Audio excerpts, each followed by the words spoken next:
Hey guys, today we're going to talk about calculating the speed of light in different mediums. So for this topic, we're going to use the equation n is equal to c over v. In this equation, n is the index of refraction. Now what this means is this is how much light, ooh, that is a crooked line. This is how much light is going to bend and slow down. So like by what rarity?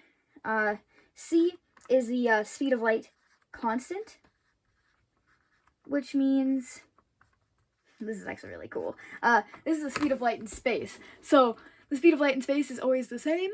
It is, for the sake of these equations, 3.00 times 10 to, the 8?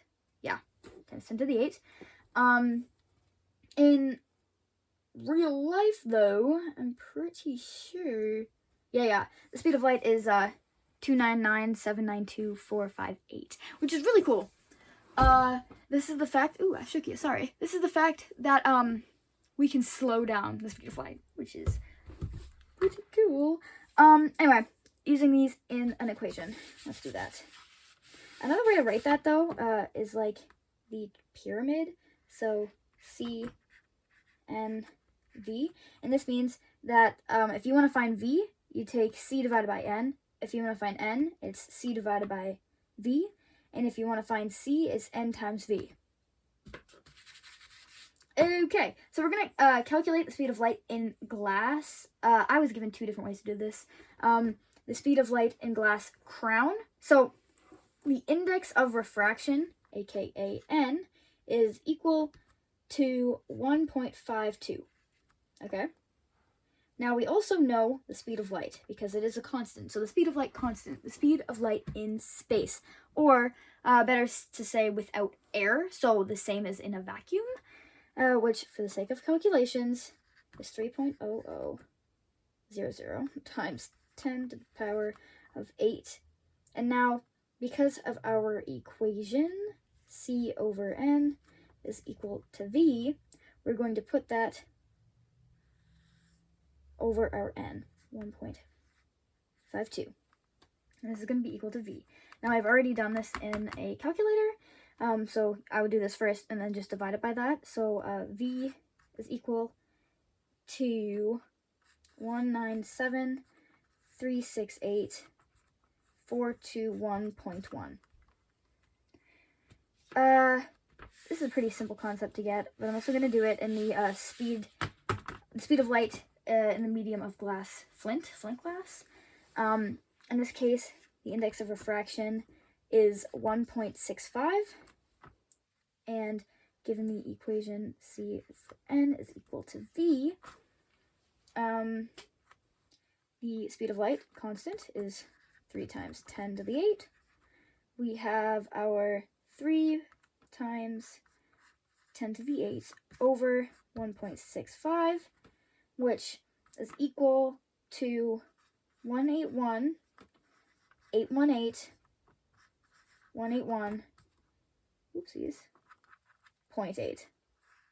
And this is how fast it's going in meters per second, which is still pretty fast. But taking this into perspective, the original speed of light, or the speed of light without going through a medium, the speed of light in space, is that 300 million meters per second?